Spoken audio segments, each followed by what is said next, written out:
성령님의 위로와 인도하심이 오늘 이 말씀을 통해서 분명하게 체험이 되기를 바라겠습니다. 오늘 말씀은 마태복음 5장 43절부터 48절의 말씀입니다. 지금까지 예수님께서 살인에 대해서 또 간음에 대해서 그 다음에 맹세하는 것에 대해서 또 악한 자를 선으로 대할 것을 위해서 말씀하셨는데 다섯 번째 어떤 것을 말씀하셨냐면 원수를 용서하고 사랑하라는 말씀을 하셨습니다. 43절에 보면 또 내 이웃을 사랑하고 내 원수를 미워하라 하였다는 것을 너희가 들었으나 율법에는 이웃을 사랑하고 원수는 미워하라는 것입니다. 이웃은 자기 민족이었습니다. 유대인들은 이방인들을 아주 싫어했습니다. 경멸했습니다. 멸시했습니다. 이방인들은 미워했습니다. 원수입니다. 그런데 예수님은 나는 너희에게 이르노니 너희 원수를 사랑하며 너희를 박해하는 자를 위하여 기도하라 말씀하셨습니다. 정반대의 말씀을 하셨죠. 원수를 사랑하는 것. 예수님은 유대인들만을 위해서 오신 분이 아니라 이 땅에 있는 모든 죄인들을 위해서 오셨습니다. 모든 인류를 위해서 오셨습니다. 이 땅에 있는 모든 자들을 우리가 사랑해야 되는 거 예수 믿는 자로서 마땅합니다. 그런데 내게 고통과 아픔을 준 그 사람, 원수죠. 이거 어떻게 사랑합니까? 그 다음에 핍박하는 자, 너희를 박해하는 자를 위해서 기도하라고 했습니다. 참 힘든 일입니다. 우리가 박해를 받으면 또 내게 고통과 아픔을 준 사람, 내게 상처를 준 사람, 손해를 끼친 사람, 자존심을 짓밟고 명예를 짓밟은 사람, 얼마나 큰 아픔이 있습니까? 잠도 못 자고 자다가도 깨고 잊어먹은 것 같지만 떠오르기만 하면 또 생각이 되면 정말 고통과 아픔을 계속해서 내 마음에, 내 가족에 주는 사람들 있습니다. 이 사람들 미워하지 말라는 겁니다. 사랑하라는 겁니다. 이건 우리가 할 수 없습니다. 할 수 없습니다. 그럼 이걸 어떻게 해야 될까요? 예수님은 하라고 하셨는데 우리는 할 능력이 없습니다. 그 다음에 보면 이같이 한즉 하늘에 계신 너희 아버지의 아들이 되이니 이는 하나님이 그 해를 악인과 선인에게 비추시며 비를 의로운 자와 불의한 자에게 내려주심이라. 너희가 너희를 사랑하는 자를 사랑하면 무슨 상이 있으리요? 세리도 이같이 아니하느냐? 너희가 너희 형제에게만 무난하면 남보다 더하는 것이 무엇이냐? 이방인들도 이같이 아니하느냐? 즉 하나님은 해와 비를 악인과 선인에게 다 내려주신다는 겁니다. 또 사랑하는 것도 자기들끼리만 사랑하고 무난하고 돌보면 무슨 의미가 있느냐? 그건 이방인들도 안 좋은 사람들도 그렇게 다 한다는 것입니다. 그렇기 때문에 우리가 믿는 자들끼리만 우리 가족끼리만 나와 관계가 좋은 사람하고만 서로 사랑하고 격려하고 돕고 함께 한다면 이방인들과 뭘 다르냐? 세리들과 뭐가 다르냐? 말씀하고 있는 겁니다. 그 당시 유대인들의 그 자금을 착취해서 로마 정부에게 갖다 준다고 매국노라고 아주 욕을 먹던 세리들. 이 사회에서 지탄받는 사람들과 뭐가 다르냐 이겁니다. 안 믿는 자들과 뭐가 다르냐 이겁니다.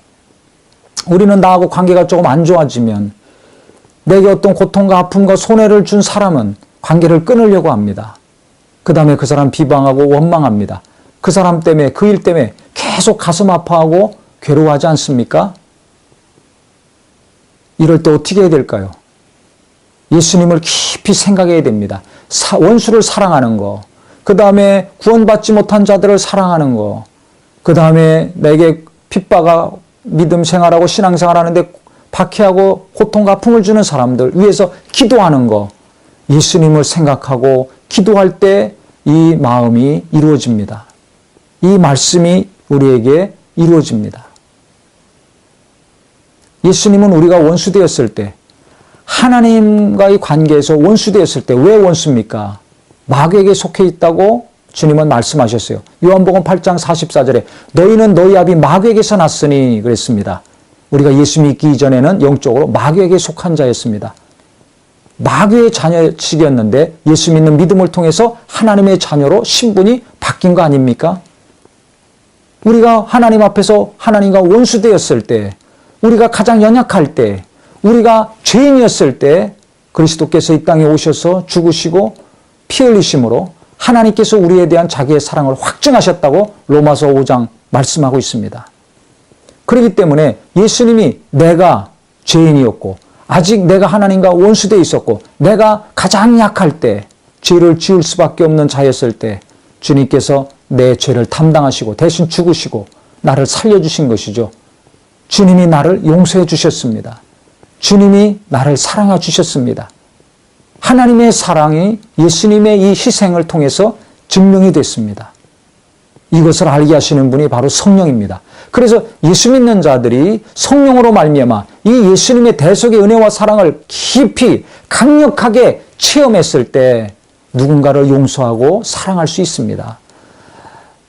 나랑 관계가 좋은 사람, 내게 잘해준 사람만 사랑하는 것이 아니라 내게 고통과 아픔을 준 사람 사랑할 수 있습니다. 내게 어려움을 주는 사람을 위해서 계속 기도할 수가 있습니다. 내가 사랑을 예수님으로부터 받았기 때문에, 내가 하나님의 사랑을 받았기 때문에, 은혜로 구원을 받은 것을 성령으로 체험했기 때문에 우리가 누군가를 용서하고 사랑할 수 있습니다. 그래서 예수님이 70번씩 7번이라도 용서하라고 베드로에게 말씀하셨죠. 70번씩 7번씩 용서해라.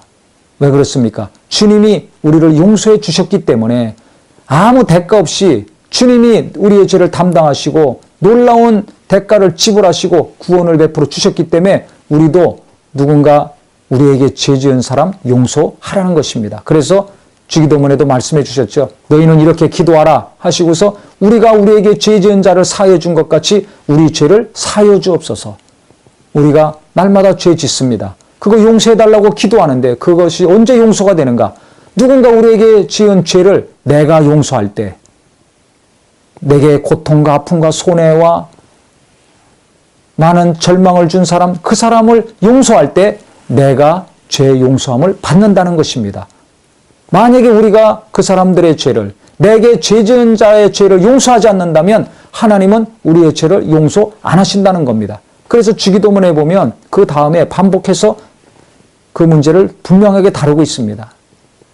이 죄의 문제가 얼마나 중요합니까? 죄 때문에 예수님이 오셔서 이 땅에서 죽으신 거 아닙니까? 그런데 내가 누군가의 죄를 용서하지 못하고 원수 맺고 관계를 끊어버리고 계속 비난하고 원망하고 상처받아서 쓴뿌리가 계속 내려가게 한다면 내 안에 있는 쓴뿌리로 말미암아 안 좋은 열매들이 계속 맺혀집니다. 내 영혼이 메마릅니다. 내가 죽는 겁니다. 육신의 생각은, 원수의 생각은 용서하지 마라. 미워해라. 하나님의 생각은, 하나님의 뜻은 용서하라는 겁니다. 육신의 생각은 사망입니다. 영의 생각은 생명과 평안입니다. 하나님은 우리에게 평안과 생명을 주셨습니다. 예수 그리스도를 통해서 영원한 생명을 주셨습니다. 완전한 평안을 주셨습니다. 그렇기 때문에 내게 생명이 넘치고 내 삶의 평안이 계속 지속되려면 누군가를 용서해야 됩니다. 그래서 예수님 말씀하신 겁니다. 우리가 하기 어렵지만 예수님이 우리에게 놀라운 용서를, 사랑을 베풀어 주셨으니까 그분이 해주신 사랑과 용서를 가지고 누군가를 용서하고 사랑하고 기도하는 참 그리스도인들, 이게 하나님의 자녀된 삶이라는 것입니다.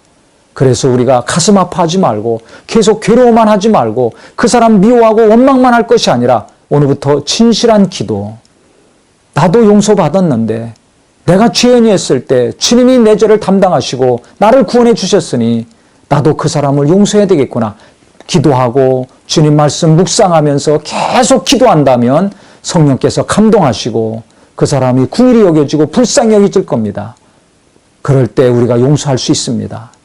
저 사람 저렇게 하다가 어떻게 될 것인가? 내가 당한 것만 생각하지 마시고 그 사람의 안 좋은 행동과 말, 그것을 불쌍히 여길 수 있는 성령의 위로와 도우심이 기도 가운데 일어나서 결국은 그분을 용서하고 그분을 용서할 때 내 마음에 평안이 넘치고 생명이 넘쳐서 가정이 살고 부부간에 부모 자식간에 성도간에 이간질하는 원수는 떠나가고 평강과 기쁨의 역사가 회복되는 놀라운 일이 계속해서 일어나는 우리 모두가 되기를 예수 이름으로 축원합니다.